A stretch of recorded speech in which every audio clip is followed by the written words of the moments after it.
Graham Matthews, Bleacher Report, FanSided, Daily DDT. My man, how you doing? Doing great, brother. How about yourself?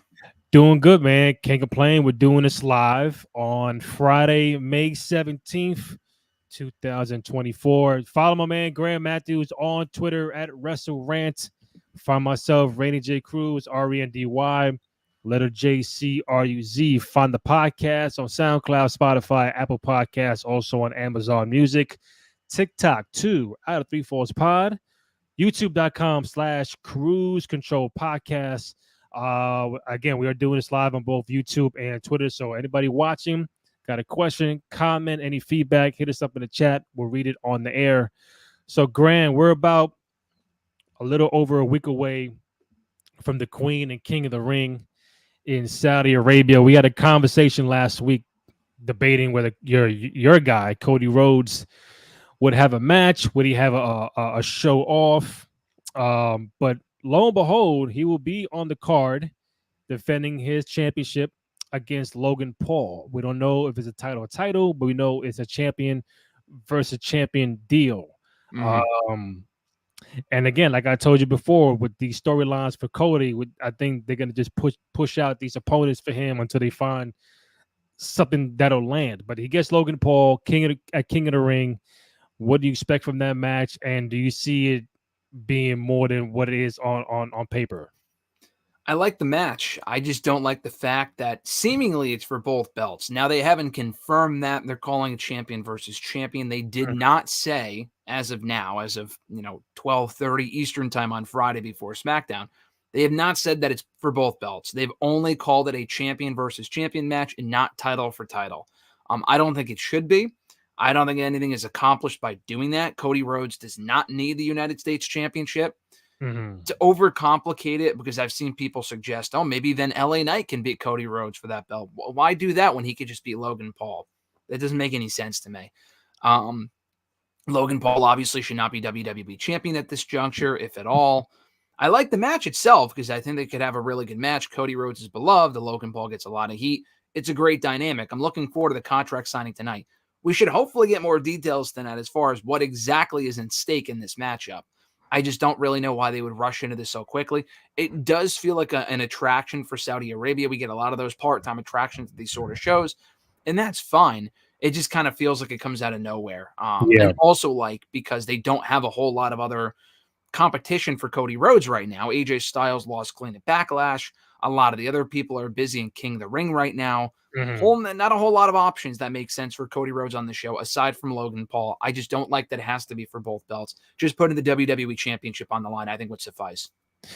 Yeah, I don't see Cody losing. I don't see Cody becoming U.S. champion at the same time. But I do recall him in the ring saying that that's the one belt he hasn't had. I could be the Grand Slam champion. I don't think it'll be title for title. I just think it's a champion versus champion kind of thing. Again, there's no story to it. It's just like, oh, come on down. He's your opponent, Logan Paul. Like, all right, here we go. So I just don't want that to be the norm for Cody's reign until SummerSlam. We're going to pluck people out because there is no Seth and Roman and Rock involved. It's like, all right, how do we keep the champion on the show, keeping him relevant, but just patching him with this guy and that guy. So should be a fun match. I don't think Cody will lose. Like I said, I to your point, I don't think it should be a title for title ordeal. But at least on the card, I thought they'd give him a day off. But apparently they need. It sounded like they needed Cody for this card. I mean, I guess so. I was convinced, honestly, after our conversation last week, that they did not need to have Cody Rhodes on this card. I said to you that it would be odd if he wasn't, and obviously now he is. Because we even talked about last week, literally a week ago, who else could face Cody Rhodes at this show? No one made sense. No one does make sense. Even Logan Paul doesn't make sense. Even still a week later. I didn't really think they needed Cody on the show, but at the same time, on Monday, we saw that they set up Damian Priest and Drew McIntyre. They did not say for King and Queen of the Ring. And Meltzer's now reporting that it's expected for Clash of the Castle. I'm not really sure why they would do Damian and Drew on Monday, that segment this past week, and just not announce it for the pay-per-view coming up next weekend. Why would they announce it on the go-home show? That doesn't make any sense. So I think he's right. I think they're not going to have Damian defend at King and Queen of the Ring. I don't Yeah. think he do. As we sit here right now, there are 5 matches advertised for that show. They could add a 6th one. I don't really think they even need to. Backlash, I think, only had 5 matches, and it was a near perfect show. So I'm all for Cody Rhodes being on the show facing Logan Paul. It's a great attraction for that show. It's one of their B pay-per-views, but between Cody and Logan maybe having high stakes, the 2 King and Queen of the Ring, tournament finals. You have the Women's World Championship on the line between Liv Morgan and Becky Lynch and the Intercontinental Championship triple threat. That's a pretty fun show, in my opinion. It might end up being pretty newsworthy as well. So I'm looking forward to seeing how it plays out. Yeah. So the King of the Ring bracket winner, the Queen of the Ring bracket winner, Becky, Liv Morgan, Sammy, Chad, Bronson Reed, and Cody versus Logan Paul. See, it says champion versus champion, not a title for title. So at least, yeah, that's what WWE's calling it, is a champion versus champion match. Yeah. Yeah, but 5 matches, Saudi Arabia. I don't mind that. But I think just to your point about talk about champion versus champion, title for title. Obviously, there's been a lot of matches like that in the past. What are, and again, this is live, so I'm asking you right up front. What are some of those champion versus champion, title for title matches that have happened in the past that kind of stick out to you? I mean, the first one is, probably one of the more recent examples, but from 9 years ago, Seth Rollins and John Cena from SummerSlam 2015, when John, God, what's his name? No, I don't remember. But John Stewart. Or John Stewart. He got involved. Between John Cena and Rollins in that matchup, and then Rollins won both belts. It was a great match. I was there for that match. It was a great match. The only issue with it was the finish was kind of lame. But then Rollins becoming dual champion was cool. The issue was he lost the belt right back to Cena a month later. So this is what I'm saying, like with Cody and Logan. If Logan loses the United States Championship to Cody and then wins it right back, what's the fucking point? It just doesn't serve a purpose. I think WWE has gone overboard with the whole dual champion thing. That being said, that one stands out. I mean, I know they did Roman and Brock a few years ago. That wasn't very good. They did Cena and Orton in a world champion unification match back in 2013. Yeah. That wasn't very good. Even the ones from Vengeance 01, where Jericho claims to have beaten, Stone Cold and Rock on the same night to become a undisputed champion, even those matches don't really stand out. So, yeah, I mean, they weren't title for title, but honestly, for as dumb as the concept was, that Raw versus SmackDown shit at Survivor Series for a while there did give us a lot of very good champion versus champion matches. It gave us Brock and AJ one and only time back in 2017, WWE Champion versus Universal Champion. And when Brock again faced Daniel Bryan the following year, again, one and only, we probably would not have seen that match ever otherwise. And that was a terrific match. So those are some of the ones that come to mind for me anyway. And obviously, was it Bretton? No. I'm sorry, not Bretton, Bulldog. Warrior and Hogan for Mania 6 is probably the most prolific title for title. And that was, a great match, great moment, blah, blah, blah. Yeah, I was about to say, like, how do you forget Hogan and the Warrior, Graham? That was like, that's the first one I recall. I know. That goes back a few decades before me, but yeah, that is a great match. That would definitely be in my top 3, whatever. Yeah, that was like 34. Long time ago. I wasn't even born years ago, but yeah. Hogan Warrior, title for title, and then obviously, and I still think the Warrior dropped the title. He dropped the IC title just say, hey, I can't do it no more. So he never lost the IC title, but yeah. So I did have this in mind too. I want to get it right in front of me. So we got King of the Ring, and I know you told me off the air. So on the same weekend, King of the Ring and Double or Nothing is like back-to-back days. So for what you've been seeing on social media, Twitter, like, are more people excited for King of the Ring, or is it Double or Nothing, or it's kind of even? I think it's kind of even. I've seen more people talk about King and Queen of the Ring, just because AEW Double or Nothing is their staple pay-per-view. It was their first ever pay-per-view 5 years ago. I was there for that first one. That was a great show. The buzz around AEW is kind of here and there. Like, it kind of goes up and down. It's a roller coaster. Sometimes that's really up. I mean, Dynasty was a great show. I really liked Revolution back in March. Some of their TV shows are great. Some of them aren't really all that great. And then the buzz kind of dies down. They're trying different things. They have a lot of people hurt. I mean, WWE has a lot of people hurt too, but AEW is suffering from a lot of injuries right now. They're just doing a lot of different things. They got Mercedes in there. They have Okada. They have Will Ospreay. So they have a lot of talent to work with, even with a lot of people still hurt. And it looks like a really good show on paper. I think we're in for a great weekend of wrestling if you're into both promotions. I'm looking forward to them both probably equally because I think Double or Nothing will still deliver and probably be an even better show than King and Queen of the Ring, despite the kind of weakish build. And Mercedes, who I'm a big fan of, she has not fought yet in AEW, right? No, and I think that's ridiculous, but the only and this has not been confirmed, so I mean, I don't want to defend the company on this. Okay. She was injured almost exactly a year ago. I think a year ago this coming weekend, actually, against Willow Nightingale. It's a pretty serious injury. She thought her career might be over. She's talked about this. I don't know if that's why she hasn't wrestled in recent months. Maybe they thought, hey, we can get the TD Garden in March. Let's do it then. We won't have her wrestle her first match until Double or Nothing. I think she could have wrestled the Dynasty in a non-title match against someone. Her first match does not need to be for the TBS Championship. They've done a decent job of building this match up with Willow. Her run overall has been very underwhelming, but I thought the contract signing they had on Wednesday with her and Willow was actually very good. And she's in her element as a heel. Give me heel Mercedes. As a babyface, she's most of the time, super fucking unlikable. And she comes across as, to me anyway, extremely obnoxious. For as good as she is, she's very obnoxious on as a character. So I think turning her heel was the right call if they do indeed stay in that direction. Yeah, so Sasha Mercedes, or whatever you want to call it, her as a heel, like there's a lot of people who can be a heel the whole entire career because that's just their nature, that's just their character. And some people like you're a good guy, but you don't feel like a good guy. Like Sasha is one of those. You're a heel for life. Randy Orton, to me, you're a heel for life. John Cena is the good guy for life. And I know yeah, go ahead. I was going to say, just with Orton, though, at least when he's a babyface, he's not unlikable. Like, people just like Randy Orton. People like Sasha Banks. She will always get a big reaction because she is a star. But as a character and in her promos, she just comes off as so fucking unlikable. I mean, it's just very hard for me to cheer her consistently because she's just a very unlikable character. At least with Orton, he comes out there, it looks like he wants to be there. He interacts with the kids. He signs the fucking autographs. Yeah. Like, he just seems like a chill fucking dude.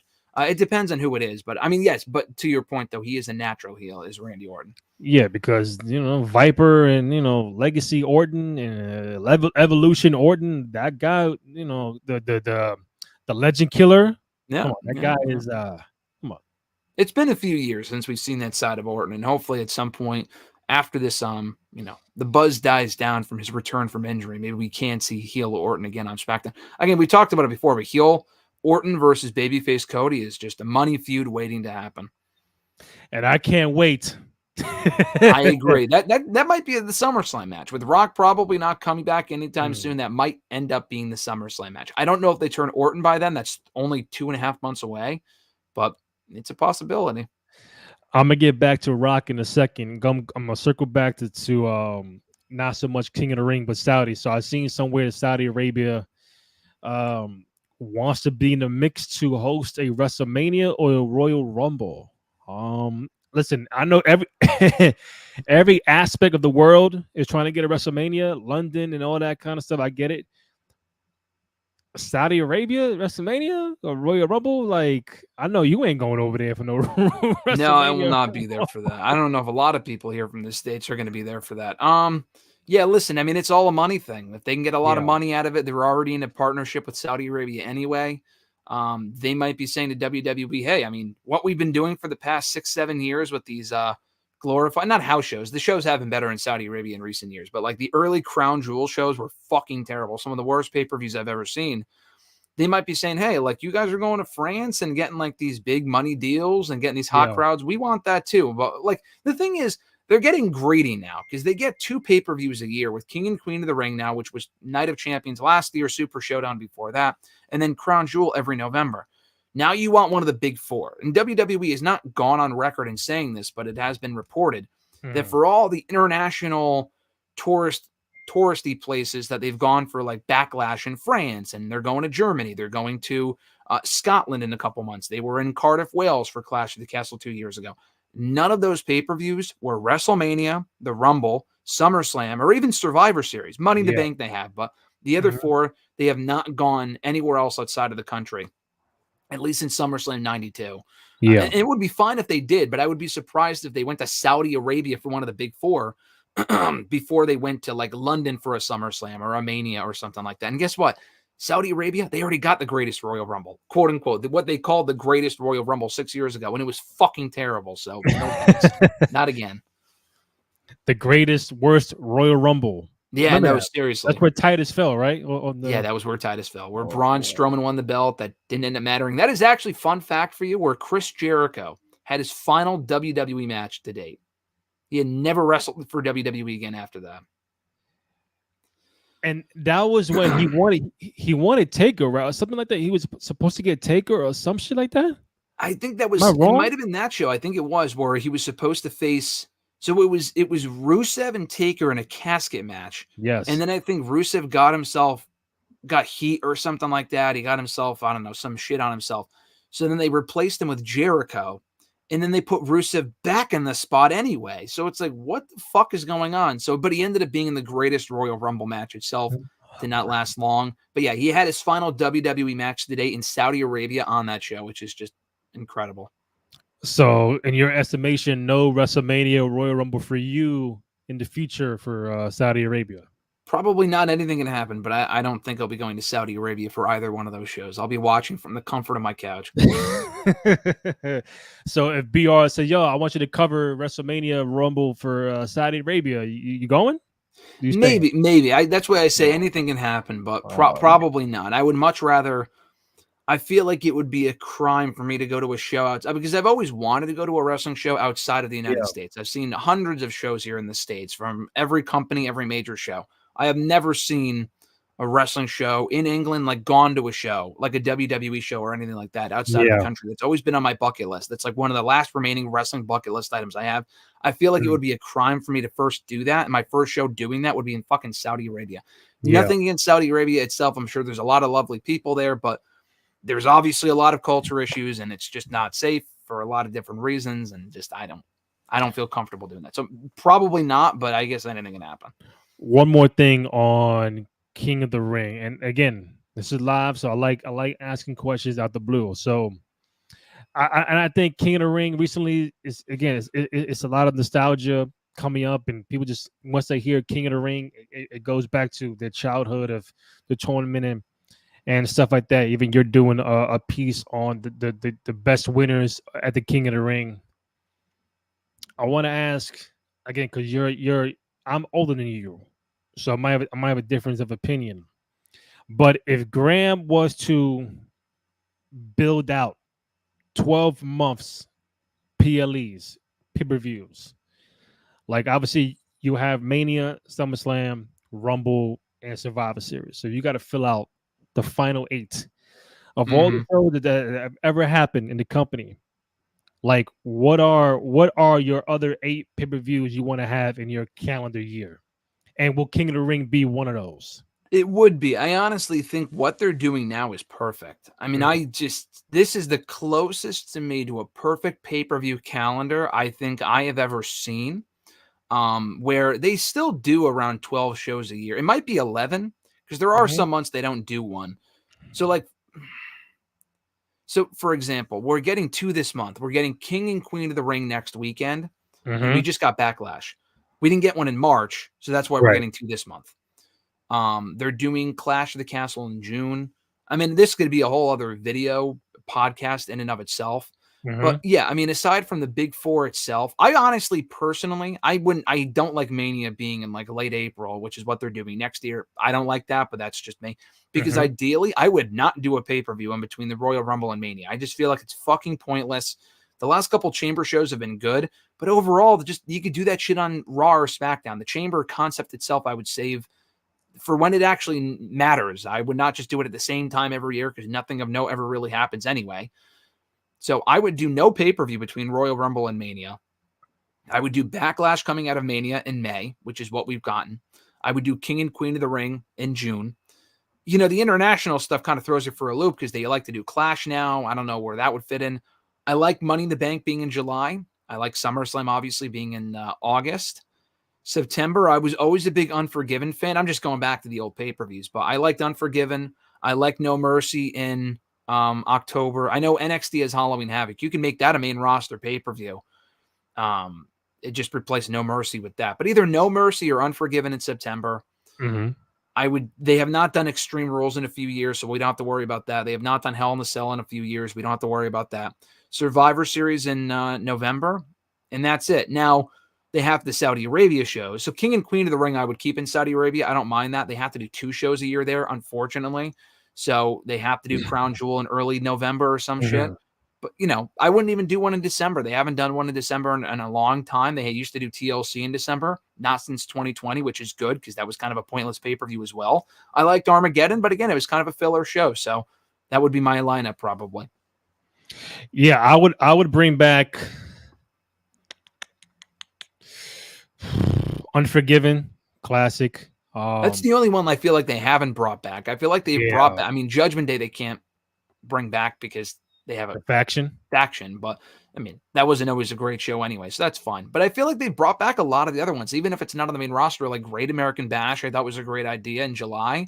But we have Money in the Bank now. But not only that, they do it in NXT, which is fine. So if you don't get it on the main roster, you're probably getting it in NXT. I say Unforgiven, bring back Unforgiven. I like No Mercy. I was always a big No Way Out fan. I like No Way Out. It's the same. I mean, if you're going to keep Elimination Chamber, then just call it No Way Out. But I think Elimination Chamber in the name itself is stupid. But they like to make it, throw it in your face. Hey, you're getting an Elimination Chamber match, like whatever. And I'm surprised, like even with this new, the social media, and they get a lot of like those Cyber Sundays and those Taboo Tuesday, like we're gonna vote to main event. But I again, back then they probably rigged it.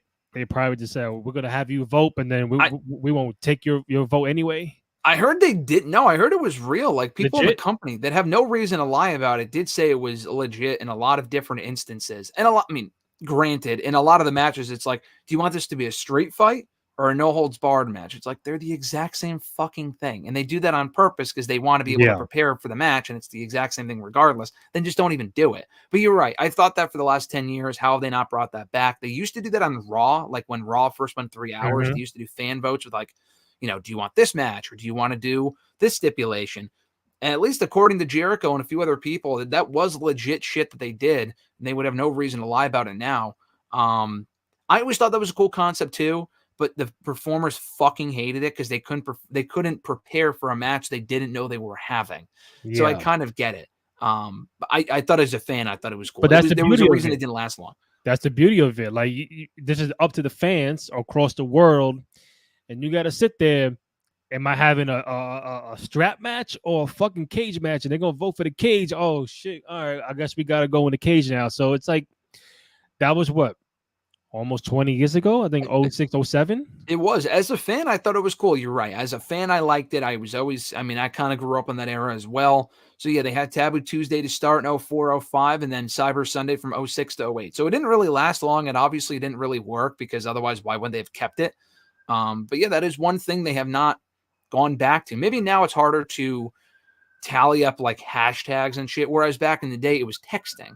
So they don't do the texting shit anymore. I haven't seen them do like, text this number. They haven't done that shit in 10 years. So I'm not even really sure it would work the same way anyway. And it would be impossible to tally. So with that, however many people would be doing it. So I get why they don't do it. But yeah, it would be a cool idea to bring back for a night or something like that. But it is on record that you said Jericho did say that whatever was the vote final, it was legit, not rigged. That's what he said on several different instances. I know, like with the first, it was still Taboo Tuesday, I think. In 04, 05, Jericho was the Intercontinental Champion, and the fans voted for his opponent.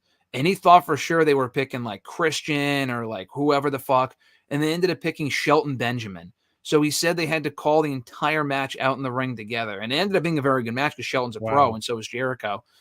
And I mean, that's just one example. I mean, I think there were several different matches like that where the wrestlers themselves thought the fans would go one way and then they would go the total opposite way and they would have to call the match on the fly. Now, again, those shows overall were not very good, but as a concept, I think it works. I mean, I like the concept, but it might not be, the wrestlers may not like it, which I understand. You mentioned Rock earlier. Again, we're doing this live on Twitter, YouTube. We thank you for tapping in, chiming in. Anybody got a comment, question, feedback, hit us up in the chat. You mentioned Rock, and I was going over last week, and we love doing this. We love these Mount Rushmore talks, like, you know. So I thought about, you know, Rock, a lot of great matches. Yep. But if we had to pinpoint Rock's Mount Rushmore, like the 4 greatest Rock matches he ever had, is it easy? Is it difficult? Is it because he does have spotty time frames. He has a 5-year window, then he'll go away for 5 years, and he'll come back for 2 matches, and then go away for this and that. So it's kind of like you gotta really think about the time frames he was in. But are there 4 matches that come to your mind right away that say, you know what, that's a Mount Rushmore Rocky match? Yeah, I mean, I think honestly it is a little difficult. Because like I don't think matches were his strong suit. Obviously, he had a lot of great matches, but I don't think I can name 10 off the top of my head that were like 4-star matches. I think they were far and few between. I will say this: obviously, the Austin match for Mania 17. Because you asked me this before we went live, and I'm thinking like, oh, like I have no idea. And another one that just came to my mind a second ago while you were talking, him and Triple H Iron Man match from Judgment Day. Speaking of Judgment Day 2000. That was when American Badass Taker debuted with that gimmick. So definitely those 2. I don't know. Maybe the Brock match. I thought the Brock match was always great from 02. I don't know if you want to include triple threats because I think the triple threat with him, Kurt, and Taker from Vengeance of 02 as well. I don't think it was 03. I think it was 02. They had a tremendous match as well. And it's one of the best triple threats in WWE history. I wouldn't include triple threat. So if we're just going off of singles matches and stuff like that, probably him and Steve from Mania 17. I guess you could do the Mania 15 and the Mania 19 matches, but I would just kind of limit it to 1. So probably just that one. Because their Backlash match was also great. I think their Backlash match in 99 might be better than the match at Mania that year, actually.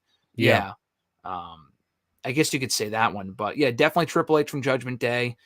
I would honestly put maybe the Cena match on there from 28 because they built to it for an entire year. I thought it was a really good match. I thought it delivered. The promos were good. It led to the biggest buy rate in WrestleMania history to this day. So I might even put that Cena match on there from 2012. But I don't know if I'd put the Punk matches on there. Yeah, I don't know. Those are some of my choices, though. So you got Stone Cold from 17. You got Triple H at Judgment Day. Cena at WrestleMania 28, and what, the triple threat Vengeance? Is that? Yeah, I mean, I don't like to include that because it was a triple threat. Oh, dude, how could I forget? Him and Hogan, obviously. Mania 18. Oh shit, bro, come on. Gotta be. How are we forgetting that one? It's gotta be right. It's gotta be him and Hogan. So yeah, him and Hogan, him and Cena, him and Stone Cold, him and Triple H. One of each. I like that. I think that's a good Mount Rushmore right there. And if we're only going 3, I would take the Cena match out. But I think those are a good top 4, though. That Judgment Day is tough, and the only thing that can, if I'm still keeping Triple H in that spot, the only one I could say, you know what, that's a great sub, is the ladder match from SummerSlam. Oh right, yeah. So you got to pick your poison. You want the Judgment Day one, the Iron Man. I would probably go Iron Man because I think that's the best Iron Man match in WWE history. I think, honestly, Bryan and MJF might have been better from Revolution last year. That might be the best Iron Man match, period. He lost. Who? Rock. He did, because I think there was interference. So it had a shitty finish because Taker came in and beat everyone up, but no one gave a fuck because he came back and he had a cool gimmick and no one gave a shit. But I think Taker or Triple H technically did retain. Yeah, I think Rock lost that. because The Rock beat Hunter the month prior when Stone Cold came out and hit everybody with the fucking chair. That was Backlash. Backlash. He beat in Hunter. 2000. Yeah. Yes. Yeah, Rock won the belt. I mean, that was honestly, that's another one you could put on there too. That was another great match. Backlash 2000 and Backlash 99. Both of those Rock matches were great. He had a lot of good matches at Backlash. Yeah. Goldberg too. He faced Goldberg at Backlash as well. Yes, he did. Backlash 03. Not a great match, but it was good. No. It's good enough. But yeah, Hogan, Stone Cold, Triple H, and Hogan, Stone Cold, Triple H, and you said who was it? I said Cena. Cena, yeah. Yeah. I mean, I guess there might be a Kurt Angle match you can include in there that he probably had that I'm forgetting. Maybe Rock and Angle, but I don't know. I like the Cena match personally.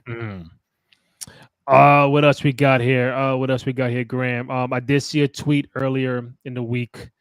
I might pull it up, but this account asks, whether you disagree or agree that 1997 was the best year creatively for the company. Now, again, that was 27 years ago. A lot of change. I know we're in this new era, so we might have some competition.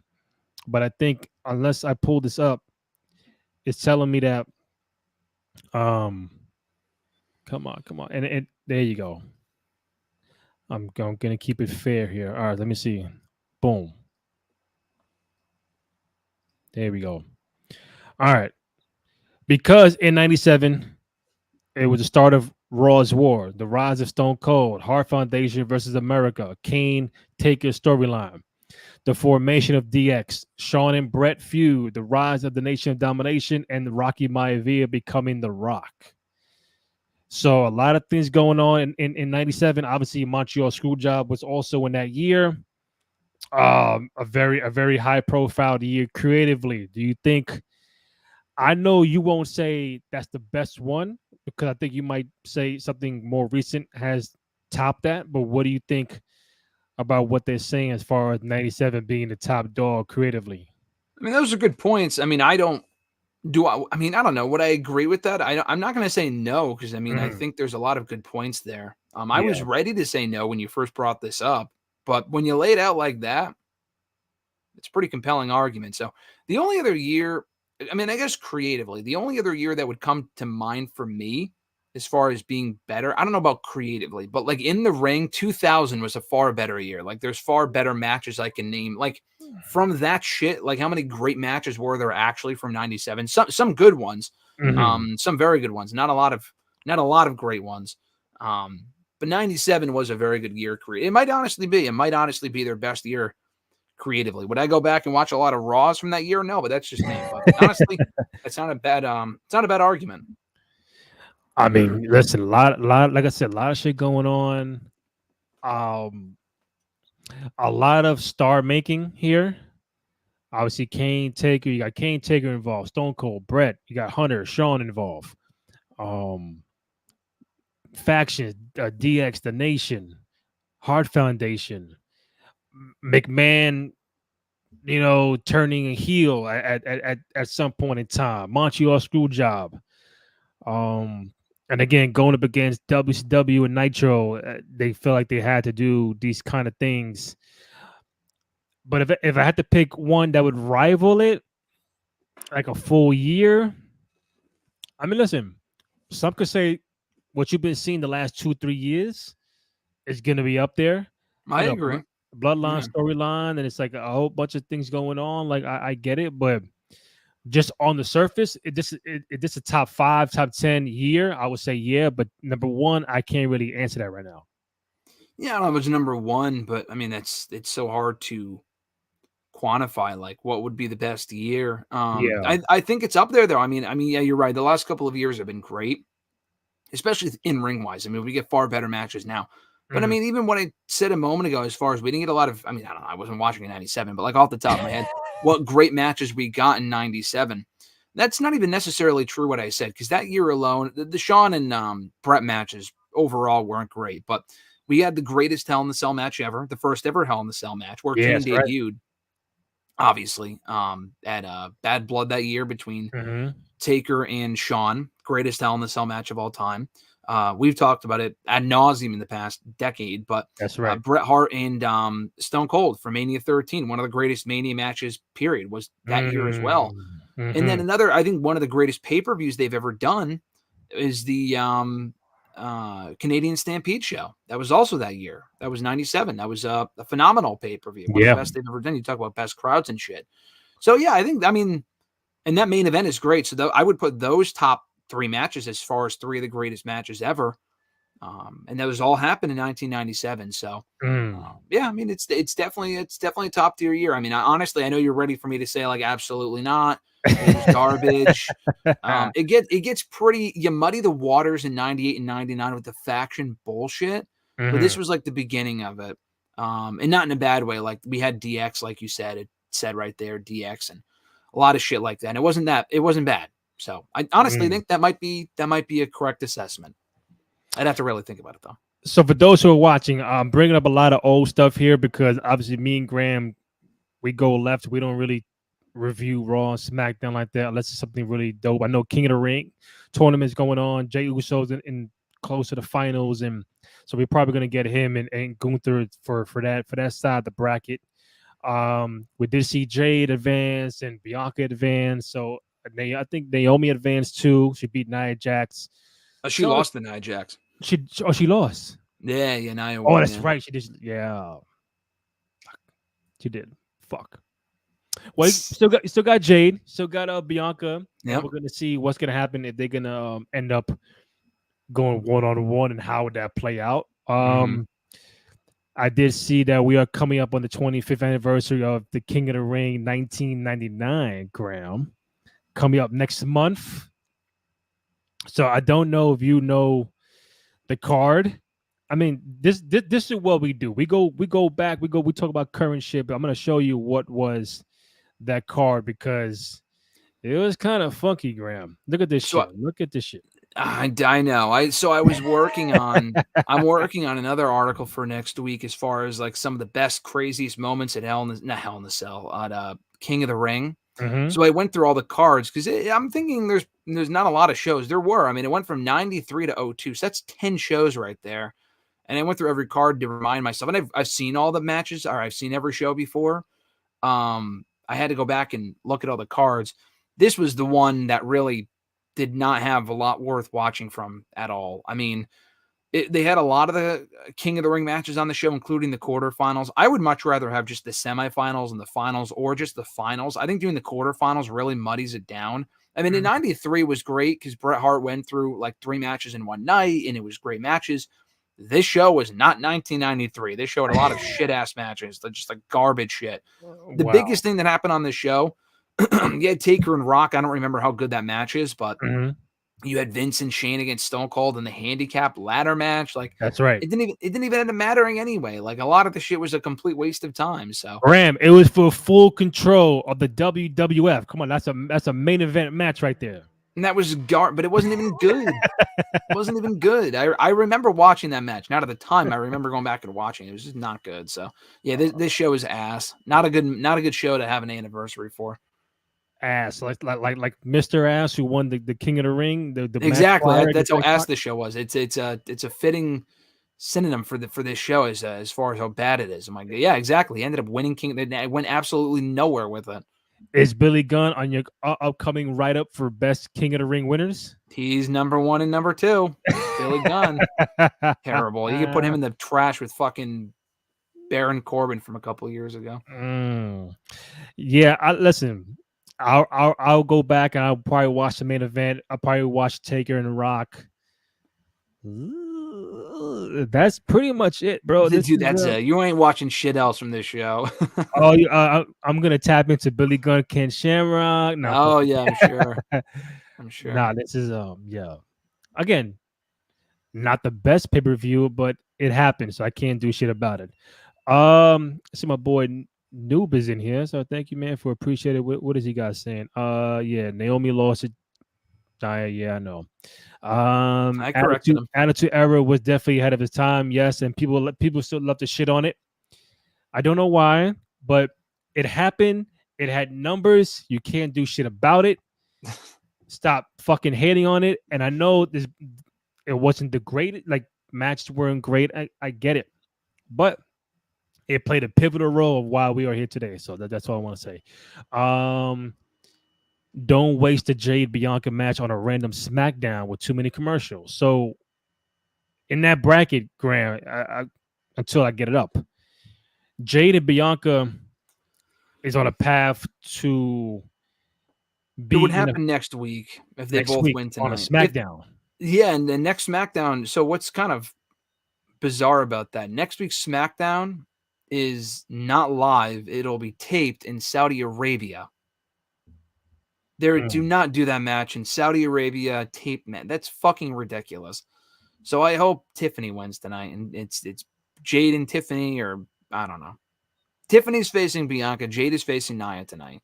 I don't think it'll be Nia and Tiffany in the finals. I think it's more likely we get Jade and Tiffany, and then Tiffany either ekes out a win or Jade goes to the finals, which I don't think she should. Yeah, so they got to do a finish where someone gets hurt or like backstage or gets something. They can't have that match go on officially. Then it'd be like, oh, it's gonna be on a SmackDown tape from Saudi. No, I can't do that. No, that's lame. They should have. I was talking about this with someone yesterday, but I think it would make sense if Nia loses to Jade, Nia attacks Jade either next week or tonight, and then Tiffany just gets an automatic bye to the finals. Yeah. Or you put someone else in that spot instead to face Tiffany, and Tiffany beats them. But that's what I would do personally. Because the first time you want to see Jade and Bianca is at WrestleMania. I mean, it doesn't have to be. That's how it should be. I mean, they're starting the storyline now. I don't know if they can drag this on for an entire year. Yeah. I think if they save it for a pay-per-view, yeah. I don't know if it would be Mania. It might even just be SummerSlam, but yeah, on a pay-per-view at the very least, I agree. Bianca Belair gets hurt backstage by Nia Jax. Yeah, they got a bum rush her or something, and she can't compete. She going to a local medical facility, the typical bullshit, and she can't compete, and then they'll get a bye. Hopefully. It sounds like you're not. Are you really into this King of the Ring, Queen of the Ring, Graham? I am. I think the matches have been great. They're unpredictable. The SmackDown women's side is unpredictable. We got some really good matches last week. I was there at Raw last week, and I got to see Gunther and Sheamus and Ilya and Ricochet in person, and they were amazing. I thought the matches on Monday this week were good. I didn't love Ilya Dragunov losing to Jey Uso, but I get it. I think honestly, this is not really saying much. Yeah, I know. It's the best. It's the best King/Queen of the Ring tournament we have. I mean, Queen, there's only been one, but yeah, it's the best King of the Ring tournament match-wise. We have got to. I mean, there's 20 years.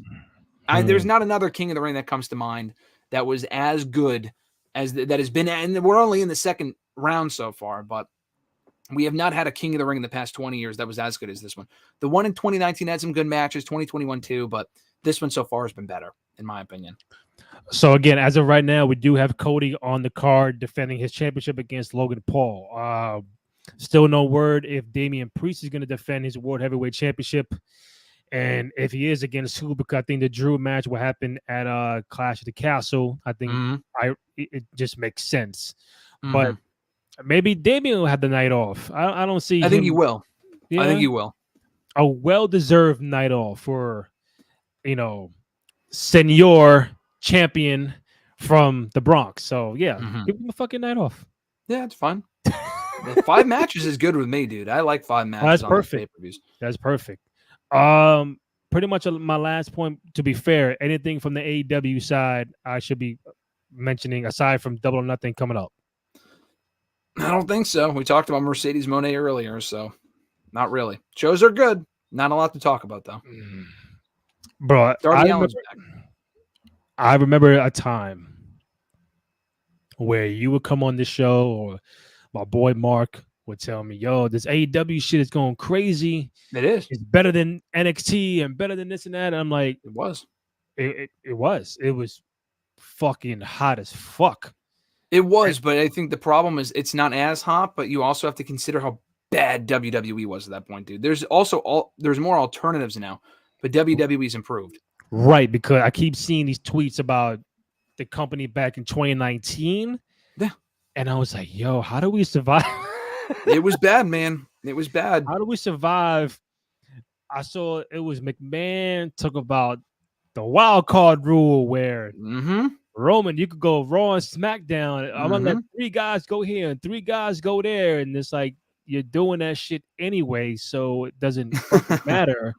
It was bad, but it's just like bro. 2019 was not great. Roman was still on that the dog food stuff with Baron Corbin. That was early 2020, late 2019. Yep, that was when they moved to Fox, and the shows were awful. Brock beating Kofi in 5 seconds. The UFC fighter that came in did nothing. Like it was Cain just Velasquez, yeah. Velasquez. Dude, it was bad. Who attacked Roman Reigns? Bullshit, yeah. FTR again having to shave their own backs with Jey Uso or the Usos, and yeah, it was bad, man. I mean, we did get Kofi Mania. It wasn't all bad, but it was overall pretty bad. I mean, I think that period of time from like late 2018, I think maybe early 2019, I don't know, from like mid 2019 through early 2020 was some of the worst content I've ever seen from this company. And it was, I mean, yeah, New mentioned it, the wild card rule. I think honestly, I would rather go back and watch some of the pandemic shows than I would some of the shit from mid 2019, which is that's saying a lot. But some of the pandemic shows have better content with the Bloodline specifically than we were getting 5 years ago in 2019. 24/7 title, dude. The 24/7 title debut. Yeah, I forgot about that. Yeah. I just real quick because this is very fascinating. 2019. Jon Moxley was like, "Fuck this," and left. All right, so 2019 Royal Rumble. That was in Phoenix. So we had Seth winning. Okay, Graham, let me test your knowledge here. Who did Seth threw out for the last member of the Royal Rumble in 2019? Braun Strowman. Come on, Graham, shut up. Who did Becky Lynch throw out? Charlotte Flair. What was the WWE Universal Championship match at Royal Rumble 2019? Yeah. Universal Championship. Brock beat Finn Balor, right? Yeah. In fucking 8 minutes. Yeah. The WWE title match was Daniel Bryan beating AJ Styles via interference from Eric Rowan. All right. Then you had Worlds Collide, then Elimination Chamber. I'm going main event now. Daniel Bryan defeated AJ, Jeff Hardy, Randy Orton, Samoa Joe, and Kofi in a chamber match. Wow, good match, actually. Ronda Rousey was on his card. She was on that show. Baron Corbin. Ruby Riott, I think. How do you know this, Graham? I just listen. I consume a lot of content, and I consume a lot of bad content. Yes. It's a gift and a curse. I remember this shit. For as bad as it was bad enough to where I remember most of it.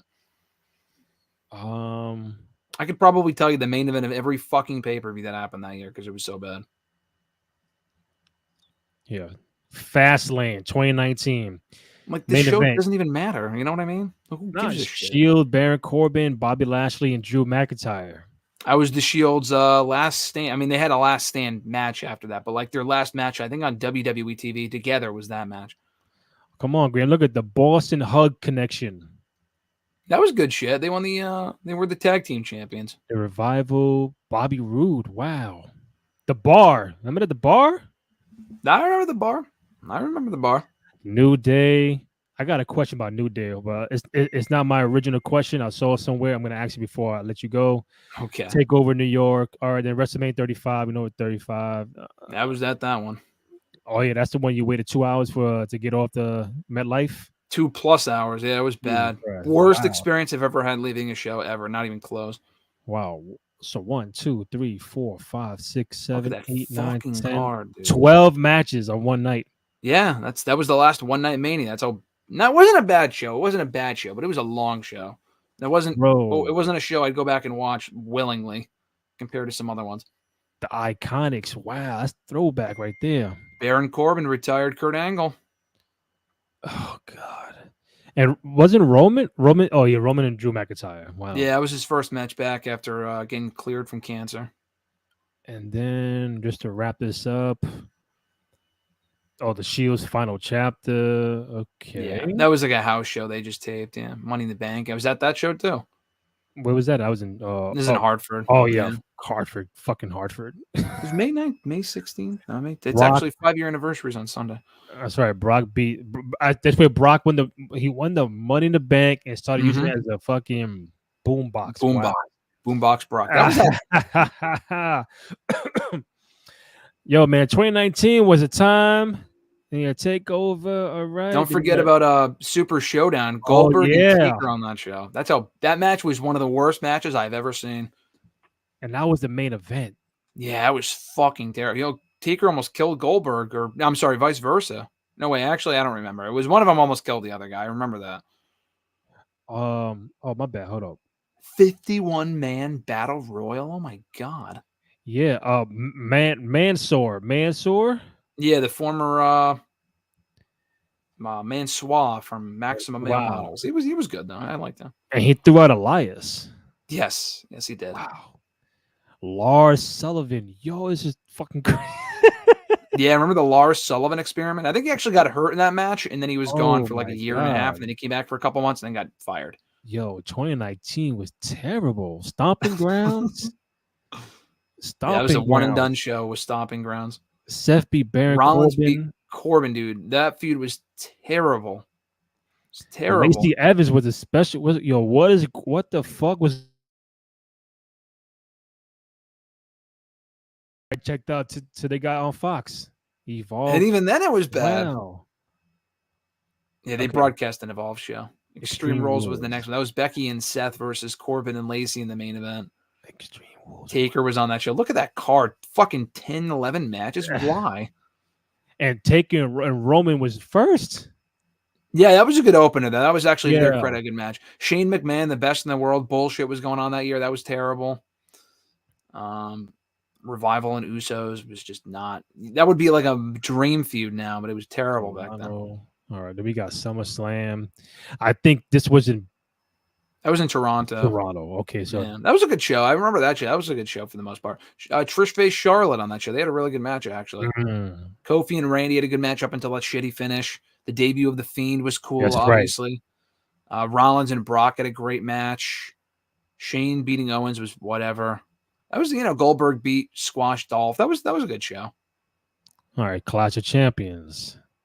So this is all before the Fox debut. So Kofi is still champion at this time. He was champion for 6 months, yeah. He beat Randy Orton 20 minutes. Wow. That was a good match. Rollins and Strowman, no one remembers. That was whatever. Eric Rowan beat Roman Reigns, dude. One of the final pinfall losses that Roman Reigns has ever suffered one-on-one was to Eric fucking Rowan and Shane McMahon from earlier in the year at Super Showdown. Remember that. Before Cody Rhodes could finish his story, it was Eric Rowan finishing his. Wow. I'm almost done. This is okay, Hell in a Cell, our favorite pay. Oh boy. Yeah, that was this show. That was one of the worst pay-per-views they've ever produced. This with the Seth Rollins? Oh yeah, look at that. Yeah. Oof. Yo.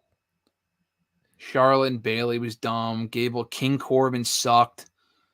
The Becky Sasha was alright though. Oh, Becky and Sasha was amazing, yeah. And Bryan and Roman against actually Harper and Rowan was pretty good too, but the rest of that show was complete ass. I remember they added like 5 matches the last minute because they didn't promote anything until like the day of. Crown Jewel sucked. Wow. Keenan, dude, I honestly, I'm going to go on record and saying this might be the worst year I've ever been a wrestling fan for. Like worse than like fucking 2012, 2013, 2010. 2010 was pretty bad, but this might honestly take the cake. Tyson Fury, Team Hogan. Yeah, Team Flair. Oh my God, this shit was garbage. Yo, what's going on? Humberto Carrillo, what's going on here? Yo. Oh God, that was the show they got stuck in Saudi Arabia on their flight. NXT War Game. Oh, I didn't Survivor Series. That was a good show. That was when NXT was involved. That was good. NXT getting involved was good. NXT on USA was really good early on. Damn. Okay, yeah, I remember this was pretty decent. That was in Chicago. That was a good show. Wow. Then the last one should be Starcade, and then TLC with the last one. TLC, Yeah. bro. Wow. So Kabuki Warriors and Becky Lynch and Charlotte was the main event. The women's tag title match was the main event. Yeah. I They didn't mean, have a single world title match on that show. That's terrible. mhm. Bray and Miz, who cares? Lashley and Rusev sucked. King Corbin and Roman Reigns. There it is. King Corbin beat Roman Reigns. Wow. There it is. Yeah, that show was awful. The main event 35 was bad. The triple threat women's match. It was good. Yeah, I'm gonna get to that real quick. I know you gotta go. I gotta go too. But where's the thing at? There you go. 35. And I'm not defending Ronda here. Mm-hmm. It should have been Becky and Ronda. You know? Yeah. But I know Charlotte got put in there, and that was a Vince move. I don't know. We still don't know why he just didn't go with Becky and Ronda by themselves. I think I read Ronda's book, and I think she said that Charlotte was included because they felt that the Becky-Charlotte feud wasn't over yet, which was dumb because they'd feuded for like 6-7 months, and it definitely did end. Yeah. They just wanted Charlotte in that spot. And they also wanted to make it bigger because Charlotte's like their biggest female star. They thought she was. And and they wanted the SmackDown Women's Championship on the line. So there was a lot going on there. And I thought they might include her for her to get pinned, but she actually didn't. She did not get pinned in that match. The women's tag match TLC was fun until Charlotte Flair injured Kairi Sane. Bro, I don't even fucking remember. I don't. Yeah, it was bad TV. Yeah. The bottom line is, Graham, 2019 was a time, and that's where AEW came in and really just punched him right in the face. Crushed him. And then tides have turned, and now it's like we up here now. AEW trying to get their footing. It's close. Yeah, it's not. AEW is not bad, but it's definitely more even now. AEW is not perfect. WWE is not perfect. Yeah. It's far closer now than it was even 2-3 years ago. SmackDown is tonight. We'll get some more King of the Ring matches. Obviously, Raw on Monday. King of the Ring next Saturday. Double or Nothing next Sunday. So I know next time we got to chime in will probably be Friday, maybe. I think so. Probably Friday, same time. Am I missing anything? Raw, SmackDown, AEW, anything? I don't think so. I think we nailed everything. NXT's good. NXT's fine. Not really much going on there, but it's fine. All right, so Graham Matthews, Wrestle Rant on Twitter. Find them. Great work for both Bleacher Report and FanSided DDT. Randy J. Cruz on Twitter, RENDY. Letter J CRUZ on Twitter, IG, and TikTok. Again, if you've been watching the shows on Twitter and YouTube, we thank you for your love and support. Subscribe to the channel, youtube.com/Cruise Control Podcast. Also go to TikTok at 2 out of 3 Falls Pod. Go ahead, follow, download, rate, comment, subscribe, all that good stuff. Show some love and support for your boys on the program. Also, show us on Spotify, SoundCloud, Apple Music, and Amazon. I'm sorry, Apple Podcasts and Amazon Music. Graham Matthews, my boy, thank you, man. I greatly appreciate it. Appreciate it, brother. Look forward to the next one. All right, man. Take it easy. You too. Adios. All right, bet.